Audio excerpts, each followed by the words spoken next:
Hollywood lost the ability to be funny sometime around 2009, mostly because being funny involves making fun of things and people, which runs the risk of offending someone. But for whatever reason, a change seems to be in the air. Old comedy franchises are rising from their entertainment graves, like failed actors at the sound of a live-action remake. We just had Happy Gilmore 2, which was, well, another late-stage Adam Sandler movie, and make of that what you will. But there's also Scary Movie 5 on the way next year. And Spaceballs 2, which has the almost impossible task of lampooning the Star Wars franchise. I mean, how the hell do you even begin to parody something that's already a parody of itself? Fusing picture sits The Naked Gun, a kind of soft reboot/sequel to the old Leslie Nielsen movies, this time starring Liam Neeson as his son, Frank Drebin Jr., who gets caught up in a conspiracy involving a corrupt tech billionaire and a beautiful woman out for revenge. Needless to say, many hijinks and funny shenanigans ensue. Can Hollywood actually still do comedy in the year of our Lord 2025? I mean, I'm not going to pretend this is some kind of comedy gold that will join the ranks of Airplane Blazing Saddles or Tropic Thunder.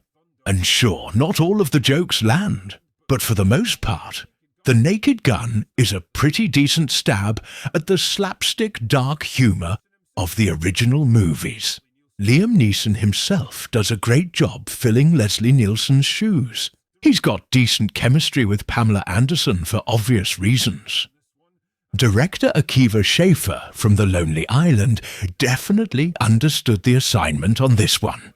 And the plot makes just enough sense to keep you invested in what's happening. And on that subject, I know the actual storyline for a Naked Gun movie is about as relevant as Amber Heard at this point. But it wouldn't be a review if I didn't at least try to give you the gist of it.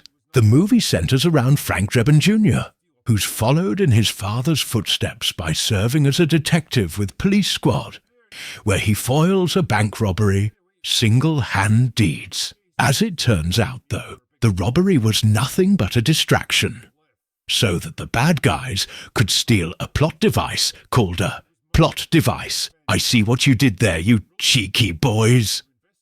Anyway, Frank soon called off to another case where a software engineer for a big tech company died after his car rolled off a cliff.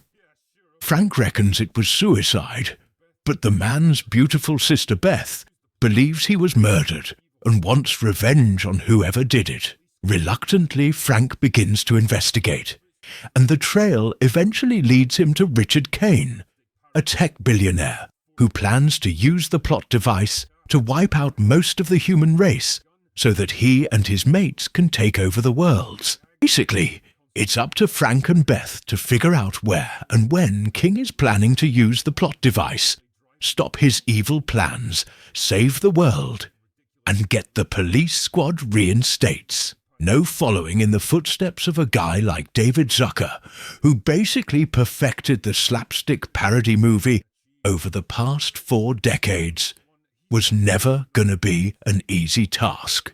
There's plenty of running gags, like Frank constantly getting handed fresh cups of coffee every time he shows up anywhere, and running people over while he's blissfully driving and monologuing.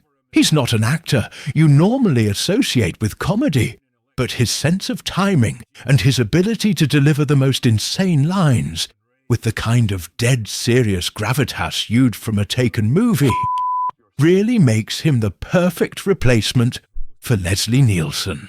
Danny Houston is an ideal foil for him as Richard Keene, an eccentric tech billionaire who made his fortune in electric cars and renewable energy, but actually harbors sinister plans to destroy half the human race. Like Houston's been playing villains for most of his career, so he knows exactly what he's doing with this one and doesn't miss a beat. She seems to be going through a bit of a career renaissance now that she's not under pressure to be a sex symbol anymore, ditching her sleazy past to take on more interesting and challenging projects. Ultimately, though, while The Naked Gun didn't exactly have me rolling in the aisles with its comedy genius, it did just enough to raise a few laughs and keep me decently entertained for its refreshingly short and sweet runtime. And honestly, it's difficult to what the motivation is, or what it might actually mean, is a sign that Hollywood's finally had the self-important, self-righteous stick removed from its arse and is ready to laugh at the past 10 years of insanity it's indulged in. It's actually kind of interesting that so many old comedy franchises seem to have chosen this particular time to come back for more. Or is it just every other genre has been remade, rebooted and relaunched more times than Madonna's face? And comedy is the last patch of virgin ground life to be exploited. So if this is a sign of the changing times, well, I think we're all ready to start laughing again.